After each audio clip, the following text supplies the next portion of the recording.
کہ بھائی کو گھر سے نکال دو۔ بھائی کو نکالنے کے لیے کوئی بہت بڑی بات ہونی چاہیے، کوئی ثبوت ہونا چاہیے، کوئی ایسی بات ہونی چاہیے کہ جس سے ماں کو بھی یقین آ جائے اور خاندان والوں کو بھی بولنے کا موقع نہ ملے۔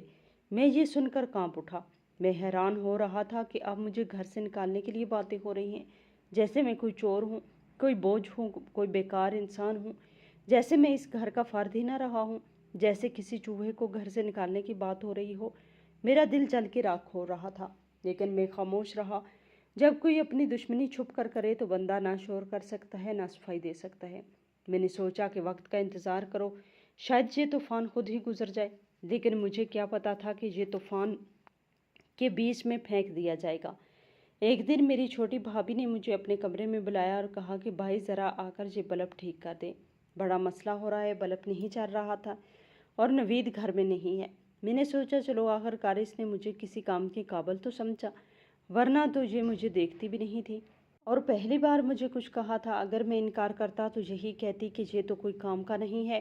میں کمرے میں چلا گیا اور جیسے ہی بلب کی طرف بڑھا، اس نے دروازہ بند کر دیا اور ایک کونے میں کھڑی ہو کر چیخنا چلانا شروع کر دیا۔ نوید نوید مجھے بتاؤ، یہ مجھے ہاتھ لگا رہا ہے، یہ میرے ساتھ کچھ کرنے لگا ہے۔ میں ششدر رہ گیا۔ میں نے کہا تم پاگل ہو گئی ہو، میں نے کچھ بھی نہیں کیا، میں تو صرف بلب دیکھنے آیا تھا، تم نے خود مجھے بلایا تھا۔ وہ پھر بھی چیختی رہی جیسے میں کوئی بھیڑیا ہوں جو اسے نوچنے آیا ہے۔ میں دروازے کی طرف لپکا اور جیسے ہی باہر نکلا، سامنے میرا بھائی نوید اور میرا ایک اور چھوٹا بھائی کھڑے تھے۔ انہوں نے مجھے آنکھوں ہی آنکھوں میں مجرم بنا دیا اور کہا کہ شرم آنی چاہیے آپ کو، آپ کی شادی نہیں ہوئی، اس کا مطلب یہ تھوڑی ہوتا ہے کہ آپ گھر کی عورتوں پہ نظر رکھیں، آپ ایسا کیسے کر سکتے ہیں؟ اور میں نے کہا کہ خدا کا خوف کرو، میں نے کچھ بھی نہیں کیا، اس نے خود مجھے بلایا تھا۔ انہوں نے کہا کہ وہ کیوں بلائے گی؟ جب اس کا اتنا جوان شور ہے تو آپ کی کیا ضرورت ہے؟ میں نے کہا یہ الزام ہے، یہ جھوٹ ہے، یہ ایک چال ہے مجھے پھنسانے کے لیے۔ لیکن میری بات کسی نے نہ مانی، کیونکہ ان کو وہ سنائی دیتا ہے جو وہ سننا چاہتے ہیں۔ انہوں نے مجھے کہا کہ آدھی رات ہو چکی ہے اور اب آپ اس گھر سے نکل جائیں۔ میں نے کہا کہ کہاں جاؤں گا؟ میں تو اس گھر کا حصہ ہوں، یہ میرا اپنا گھر ہے۔ کہنے لگے کہ یہ اب ہمارا مسئلہ نہیں ہے۔ آپ نکلے اور دھکا دیا، مجھے دھکا دیتے ہوئے باہر نکال دیا، جیسے میں کوئی ڈاکو ہوں، کوئی گناہ گار انسان ہوں۔ میں باہر نکلا تو میرے جسم کا رواں رواں کانپ رہا تھا، مجھے اپنے پیروں تلے زمین کھسکتی ہوئی محسوس ہوئی۔ میں دیوار سے لگ کر بیٹھ گیا اور سوچتا رہا کہ کیا یہ سب سچ ہے؟ میرے ساتھ ہو رہا ہے؟ کیا میں اب اپنے ہی گھر میں واپس نہیں جا سکتا؟ کیا وہ گھر میرا نہیں رہا تھا؟ کیا میں نے ان سب کے لیے سب کچھ قربان نہیں کیا تھا؟ کیا میری جوانی ان کے سکون کی بھینٹ نہیں چڑھی تھی؟ کیا میرے خوابوں کا خون انہوں نے نہیں کیا؟ کیا میں اپنی زندگی کی ساری بہاریں ان کے لیے نہیں کھو دی؟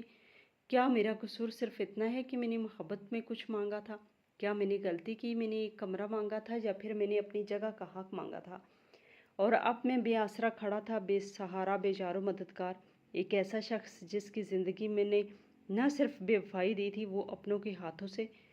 میں اندھیری سڑک پہ چلتا جا رہا تھا، میرے قدم جیسے زمین پر نہیں پڑ رہے تھے، جیسے میرا وجود ہوا میں معلق تھا، جیسے میں کسی اور ہی دنیا کا حصہ بن چکا ہوں۔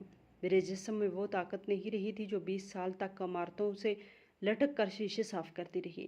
میرے ہاتھ ٹھنڈے ہو رہے تھے، سرد ہوا میرے چہرے پہ تمانچے مار رہی تھی۔ بارش بھی طوفانی ہو چکی تھی، سردی کی پہلی بارش تھی اور مجھے وہ ٹھنڈ اندر تک لگ رہی تھی جو صرف تنہائی اور بے وفائی سے لگتی ہے۔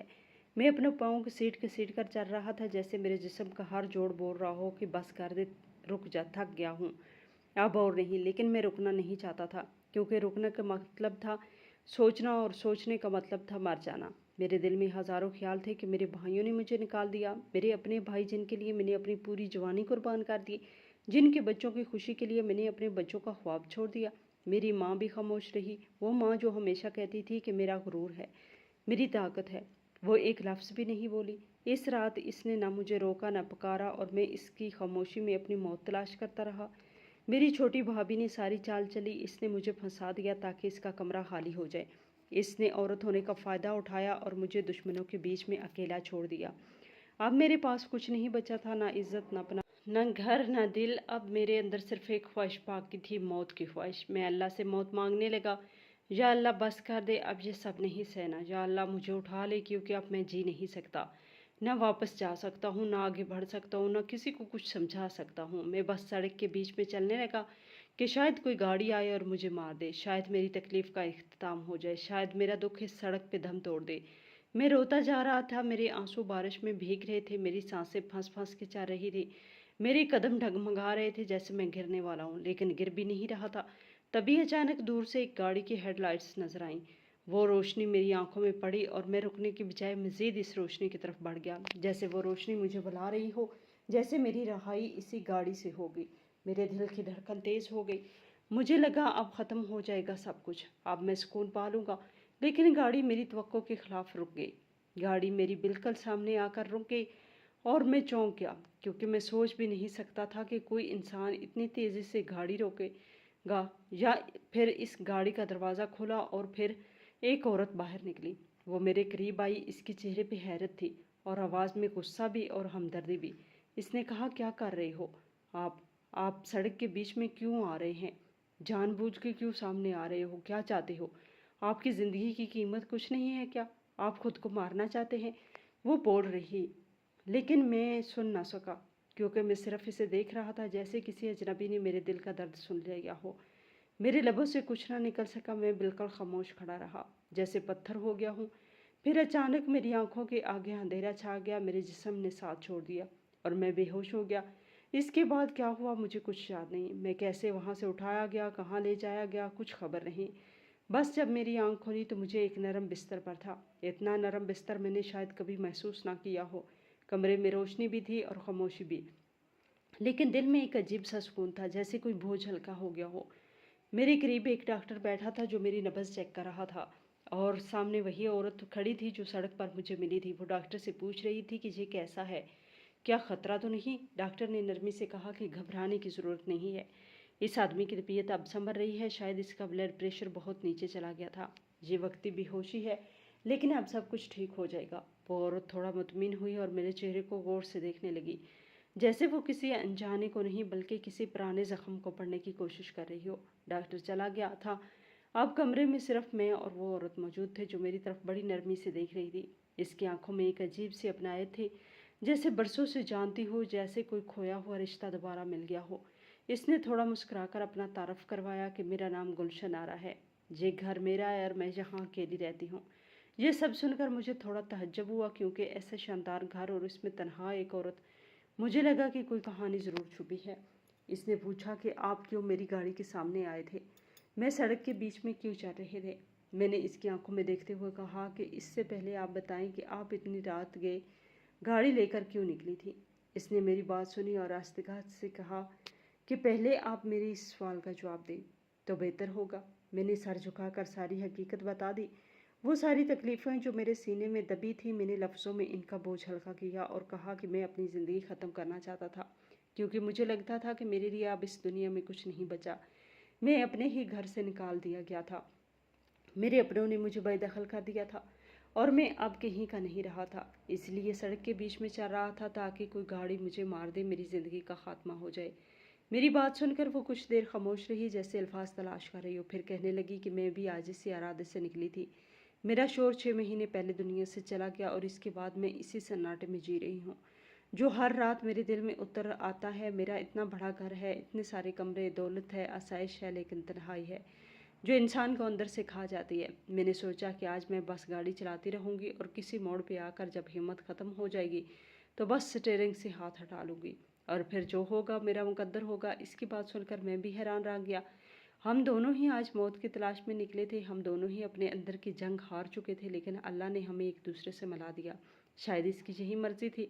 ہم دونوں کچھ دیر خاموش رہے، لیکن اسی خاموشی میں بھی ایک سکون تھا، ایک ایسا احساس جو زندگی کی طرف لوٹنے میں پہلی سیڑھی تھی۔ اس نے کہا کہ اگر چاہیں تو کچھ دن یہاں رہ سکتے ہیں، ویسے بھی آپ کی حالت ایسی نہیں کہ اکیلے باہر جا سکیں، آپ کا پاؤں بھی ٹھیک نہیں ہے اور طبیعت بھی کمزور ہے۔ میں نے اسے شکریہ کہا اور وہیں رک گیا۔ کچھ دنوں میں ہم دونوں ایک دوسرے کے ساتھ بیٹھنے لگے، چائے پینا، کھانا کھانا، چھوٹی چھوٹی باتیں کرنا، سب کچھ جیسے معمول بن گیا تھا۔ ہم دونوں اپنی اپنی زندگیوں کے دکھ بانٹتے تھے، جیسے برسوں سے ایک دوسرے کو جانتے ہوں۔ ایک دن اس نے میری طرف دیکھ کر کہا کہ میں آپ سے کچھ کہنا چاہتی ہوں۔ میں نے کہا جی کہ یہ، وہ تھوڑا جھجکی، پھر کہا کہ میں چاہتی ہوں کہ آپ میرے شوہر بن جائیں۔ میں اکیلی ہوں اور آپ بھی اکیلے ہیں، ہم دونوں ایک دوسرے کو سمجھتے ہیں اور میں یقین سے کہہ سکتی ہوں کہ آپ میرے لیے اچھے ہمسفر ثابت ہوں گے۔ میں تھوڑا خاموش ہوا، لیکن دل کے کسی کونے میں خوشی کی ایک لہر دوڑ گئی، کیونکہ پہلی بار کسی نے مجھے اپنائیت دی تھی، عزت دی تھی، مجھے چاہا تھا۔ میں نے فوراً ہاں کہہ دی اور ہم دونوں نے نکاح کر لیا۔ وہ واقعی بہت امیر عورت تھی، اس کے پاس کسی چیز کی کمی نہیں تھی۔ گھر تھا، نوکر تھے، کاریں تھیں، بینک بیلنس تھا، زیور تھے، لیکن اس سب سے زیادہ جس کی کمی تھی وہ ایک مخلص شوہر تھا، جو اس سے سمجھ سکے، جو اس کے ساتھ بیٹھ کر چائے پی سکے، اس کے ساتھ وہ شام گزار سکے، جو اس کی بات سنے اور اس کی خاموشی کو محسوس کر سکے، اور اسے میری صورت میں مل گیا۔ اب ہم دونوں اس بڑے سے بنگلے میں بہت سکون سے رہتے ہیں، نہ مجھے اب کسی چیز کی فکر ہے نہ اسے، کیونکہ ہم دونوں نے اپنی زندگی کی سب سے بڑی جنگ جیت لی ہے، تنہائی کی جنگ، اور اب ہمارے پاس سب کچھ ہے اور سب سے بڑھ کر ایک دوسرے کا ساتھ ہے۔ اس عورت کا ایک بہت بڑا کاروبار بھی تھا جو اس کے شوہر کے وقت سے چل رہا تھا اور بہت کامیاب تھا، لیکن شوہر کے جانے کے بعد وہ کاروبار ایسے ہی چل رہا تھا جیسے ایک لاوارث جسم جس میں جان نہ ہو۔ گلشن آرا نے ایک دن مجھے کہا کہ اب یہ سب کچھ تم سنبھالو، کیونکہ نہ میں آفس جا سکتی ہوں، نہ میٹنگز اٹینڈ کر سکتی ہوں۔ پہلے سب کچھ میرے شوہر دیکھتے تھے اور اب میں اکیلی ہوں، تو بہتر ہے تم یہ ذمہ داری لے لو، کیونکہ تمہیں میں جانتی ہوں، تم پہ بھروسہ ہے۔ میں نے آفس جانا شروع کیا، کچھ ہی مہینوں میں وہ کاروبار میری سمجھ میں آ گیا۔ میں نے اسے ایک نیا رنگ دینا شروع کیا، میں نے پرانے نظام میں نئی روح پھونک دی، میں نے ایمانداری سے دن رات محنت کی، کیونکہ اب وہ سب کچھ گلشن آرا کا نہیں بلکہ میرا بھی تھا۔ آج آفس میں انٹرویو ہو رہے تھے اور میں اپنی ٹیم کے ساتھ موجود تھا۔ امیدوار آتے جا رہے تھے اور انٹرویو دیتے جا رہے تھے، تب مجھے پتہ چلا کہ اب جس لڑکی کو اندر بلایا گیا ہے وہ کوئی اور نہیں بلکہ میرا چھوٹا بھائی ہے، وہی بھائی جس نے مجھے آدھی رات کو دھکے دے کر گھر سے نکالا تھا۔ وہ اندر آیا اور مجھے دیکھ کر چونک گیا، جیسے اس کے پیروں سے زمین نکل گئی ہو۔ کہنے لگا، آپ یہاں؟ آپ تو ایسے لگ رہے ہیں جیسے مالک ہو اس کمپنی کے۔ میں نے کہا، تمہاری آنکھیں ٹھیک کہہ رہی ہیں، میں ہی اس کمپنی کا مالک ہوں۔ اب تم بتاؤ، تم یہاں کیوں آئے ہو؟ اس نے کہا کہ نوکری کے لیے آیا ہوں، کیونکہ میری پرانی نوکری چلی گئی ہے اور اب گھر کا خرچ پورا نہیں ہو رہا، لیکن آپ یہاں ہو تو مجھے امید ہے کہ مجھے یہ ضرور نوکری ملے گی، کیونکہ آخر آپ میرے بھائی ہیں نا۔ میں نے کہا، ہاں کیوں نہیں ملے گی، تم باہر جا کر بیٹھو، ہم فیصلہ کر کے بتاتے ہیں۔ وہ خوشی خوشی باہر چلا گیا، لیکن میرے دل میں ایک عجب سی خاموشی تھی، ایک عجیب سی چپ تھی جس میں پرانے زخم تازہ ہو گئے تھے۔ تھوڑی دیر بعد ہم نے جب سیٹ کے لیے اعلان کیا تو اس نوکری کے لیے ایک اور لڑکے کا نام لیا گیا جو اس سے زیادہ پڑھا لکھا تھا اور اس کا تجربہ بھی بہتر تھا، اور وہ اس نوکری کا مستحق تھا۔ میرے بھائی کا نام نہیں لیا گیا۔ اگلے ہی دن وہ آفس آ گیا اور میرے کمرے میں آ کے کہنے لگا، آپ نے میرے ساتھ اچھا نہیں کیا، مجھے نوکری نہیں دی۔ میں نے کہا، تم نے میرے ساتھ کون سا اچھا کیا تھا؟ یاد نہیں وہ رات جب تم نے مجھے میری ماں کی آنکھوں کے سامنے گھر سے نکالا تھا؟ وہ الزام، وہ جھوٹ، وہ دھوکہ، سب کچھ بھول گئے ہو؟ اپنی بیوی سے پوچھو جس نے مجھے کمرے میں بلا کر خود دروازہ بند کیا تھا اور پھر شور مچا دیا تھا کہ میں نے اس کے ساتھ برا سلوک کیا ہے۔ تم لوگ چاہتے تھے کہ مجھے کمرہ خالی کروانا پڑے، تو تم نے سازش کی۔ اب تم مجھ سے وفا کی امید رکھتے ہو، تم کہتے ہو کہ تم میرے بھائی ہو، تو بھائی وہ ہوتا ہے جو بھائی کے ساتھ کھڑا ہو، نہ کہ اس کی جڑیں کاٹے۔ وہ شرمندہ سا ہو گیا اور وہاں سے چلا گیا۔ جاتے جاتے بس اتنا بولا کہ اب تو آپ کے پاس سب کچھ آ گیا ہے نا، اسی لیے آپ ہم جیسے لوگوں کو نیچا سمجھتے ہیں۔ میں نے کہا، ہاں یہی سمجھ لو، کیونکہ تم جیسے لوگ صرف اپنا فائدہ دیکھتے ہو، اور جب کسی کے پاس کچھ نہیں ہوتا تو تم اس کے لیے زمین بھی تنگ کر دیتے ہو، لیکن جب وہ کچھ حاصل کر لے تو تم اس کے دروازے پہ آ کر کھڑے ہو جاتے ہو۔ معاف کرنا، میرے پاس تمہارے لیے کچھ نہیں۔ میں نے اس کی مدد نہیں کی، کیونکہ جن لوگوں نے مجھے اندھیری رات میں بے سہارا چھوڑا تھا، ان کے لیے میرے دل میں نہ رحم تھا نہ گنجائش۔ بس اب میں اپنی بیوی گلشن آرا کے ساتھ اپنی زندگی گزار رہا ہوں، ایک اچھی اور سکون بھری زندگی جس میں عزت ہے، محبت ہے اور سکون ہے۔ وہ سب کچھ ہے جو مجھے کبھی اپنے گھر سے نہیں ملا تھا۔ زندگی میں سب سے بڑی حقیقت یہ ہے کہ وقت کسی کا انتظار نہیں کرتا اور نہ ہی کسی کی قربانیوں کی گنتی کرتا ہے۔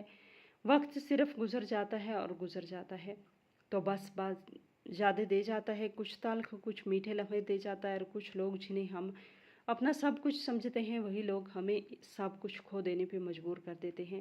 اس کہانی کا سبق یہی ہے کہ رشتے اگر صرف مفاد پر قائم ہوں تو وہ رشتے نہیں، بس وقتی تعلق ہوتے ہیں جو وقت کے ساتھ اپنا چہرہ دکھا دیتے ہیں۔ کبھی کبھی ہم اپنے خاندان کے لیے سب کچھ قربان کر دیتے ہیں، اپنا بچپن، اپنی جوانی، اپنے خواب، حتیٰ کہ اپنی خوشیاں بھی، لیکن بدلے میں ہمیں صرف دھوکہ ملتا ہے۔ یہ دھوکہ تب اور زیادہ تکلیف دہ ہو جاتا ہے جب وہ ہمیں اپنوں کے روپ میں دیا جاتا ہے۔ ہم سوچتے ہیں کہ ہمارے اپنے ہمیں کبھی نقصان نہیں دیں گے، کبھی ہمیں اکیلا نہیں چھوڑیں گے، لیکن جب وہی لوگ ہمارے خلاف سازش کرتے ہیں تو انسان اندر سے ٹوٹ جاتا ہے۔